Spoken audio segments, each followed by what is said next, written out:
जय श्री कृष्ण। मित्रों नमस्कार, आपका हार्दिक अभिनंदन है हमारे YouTube चैनल आत्मसृजन में। आइए श्रीमद् भगवद गीता के 8वें अध्याय का हिंदी रूपांतरण श्रवण करते हैं, जो कि आधारित है अक्षर ब्रह्म योग पर। 8वां अध्याय। ओम श्री परमात्मने नमः। 8वां अध्याय। इस प्रकार भगवान के वचनों को न समझकर अर्जुन बोले, हे पुरुषोत्तम, जिसका आपने वर्णन किया वह ब्रह्म क्या है, अध्यात्म क्या है, कर्म क्या है और अधिभूत नाम से क्या कहा गया है, अधिदैव नाम से क्या कहा जाता है। हे मधुसूदन, यहाँ अधियज्ञ कौन है और वह इस शरीर में कैसे है, और युक्त चित्त वाले पुरुषों द्वारा अंत समय में आप किस प्रकार जानने में आते हो। इस प्रकार अर्जुन के प्रश्न करने पर श्री कृष्ण भगवान बोले, हे अर्जुन, परम अक्षर अर्थात जिसका कभी नाश नहीं हो, ऐसा सच्चिदानंद घन परमात्मा तो ब्रह्म है, और अपना स्वरूप अर्थात जीवात्मा अध्याय नाम से कहा जाता है, तथा भूतों के भाव को उत्पन्न करने वाला शास्त्र विहित यज्ञ, दान और होम आदि के निमित्त जो द्रव्याधिकों का त्याग है वह कर्म नाम से कहा गया है। उत्पत्ति विनाश धर्म वाले सब पदार्थ अधिभूत हैं और हिरण्यमय पुरुष आदि दैव है।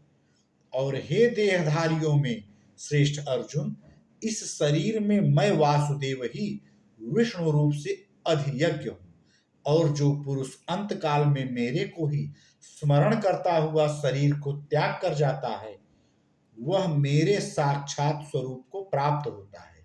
इसमें कुछ भी संशय नहीं है।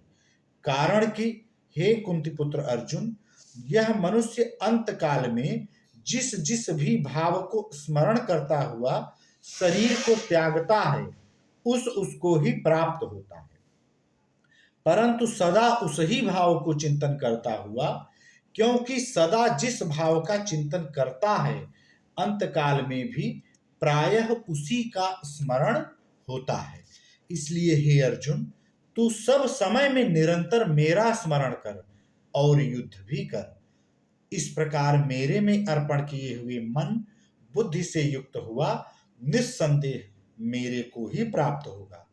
हे पार्थ, यह नियम है कि परमेश्वर के ध्यान के अभ्यास रूप योग से युक्त अन्य तरफ न जाने वाले चित्त से निरंतर चिंतन करता हुआ पुरुष परम प्रकाश रूप दिव्य पुरुष को अर्थात परमेश्वर को ही प्राप्त होता है। इससे जो पुरुष सर्वज्ञ अनादि सबके नियंता, सूक्ष्म से भी अति सूक्ष्म, सबके धारण पोषण करने वाले अचिंत्य स्वरूप सूर्य के सदृश नित्य चेतन प्रकाश रूप अविद्या से अति परे शुद्ध सच्चिदानंद घन परमात्मा को स्मरण करता है, वह भक्ति युक्त पुरुष अंतकाल में भी योग बल से भ्रिकुटी के मध्य में प्राण को अच्छी प्रकार स्थापन करके फिर निश्चल मन से स्मरण करता हुआ उस दिव्य स्वरूप परम पुरुष परमात्मा को ही प्राप्त होता है। हे अर्जुन, वेद के जानने वाले विद्वान जिस सच्चिदानंद घन रूप परम पद को ओंकार नाम से कहते हैं और आसक्ति रहित यत्नशील महात्मा जन जिसमें प्रवेश करते हैं, तथा जिस परम पद को चाहने वाले ब्रह्मचर्य का आचरण करते हैं, उस परम पद को तेरे लिए मैं संक्षेप से कहूंगा। हे अर्जुन, सब इंद्रियों के द्वारों को रोककर अर्थात इंद्रियों को विषयों से हटाकर तथा मन को हृदय में स्थिर करके और अपने प्राण को मस्तक में स्थापन करके योग धारणा में स्थित हुआ जो पुरुष ओम ऐसे इस एक अक्षर रूप ब्रह्म को उच्चारण करता हुआ और उसके अर्थ स्वरूप मेरे को चिंतन करता हुआ शरीर को त्याग कर जाता है, वह पुरुष परम गति को प्राप्त होता है। हे अर्जुन, जो पुरुष मेरे में अनन्य चित्त से स्थित हुआ सदा ही निरंतर मेरे को स्मरण करता है, उस निरंतर मेरे में युक्त हुए योगी के लिए मैं सुलभ हूं, अर्थात सहज ही प्राप्त हो जाता हूं। वे परम सिद्धि को प्राप्त हुए महात्मा जन मेरे को प्राप्त होकर दुख के स्थान रूप क्षण भंगुर पुनर्जन्म को नहीं प्राप्त होते हैं, क्योंकि हे अर्जुन, ब्रह्मलोक से लेकर सब लोग पुनरावर्ती स्वभाव वाले, अर्थात जिनको प्राप्त होकर पीछा संसार में आना पड़े, ऐसे हैं। परंतु हे कुंती पुत्र, मेरे को प्राप्त होकर उसका पुनर्जन्म नहीं होता है, क्योंकि मैं कालातीत हूं और यह सब ब्रह्मादिकों के लोक काल करके अवधि वाले होने से अनित्य है।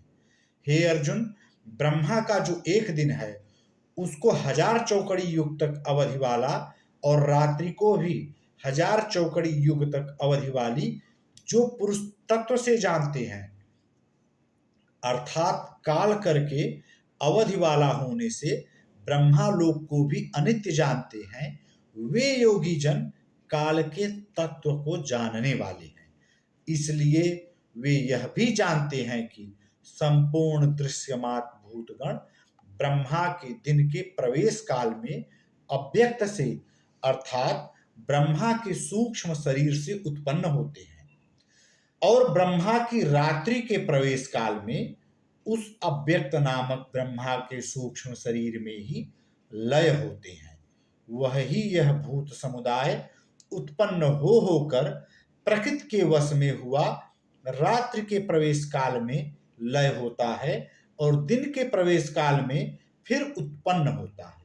हे अर्जुन, इस प्रकार ब्रह्मा के 100 वर्ष पूर्ण होने से अपने लोक सहित ब्रह्मा भी शांत हो जाता है, परंतु उस अव्यक्त से भी अति परे दूसरा अर्थात विलक्षण जो सनातन अव्यक्त भाव है, वह सच्चिदानंद घन पूर्ण ब्रह्म परमात्मा सब भूतों के नष्ट होने पर भी नहीं नष्ट होता है। जो वह अव्यक्त अक्षर ऐसे कहा गया है, उस ही अक्षर नामक अव्यक्त भाव को परम गति कहते हैं।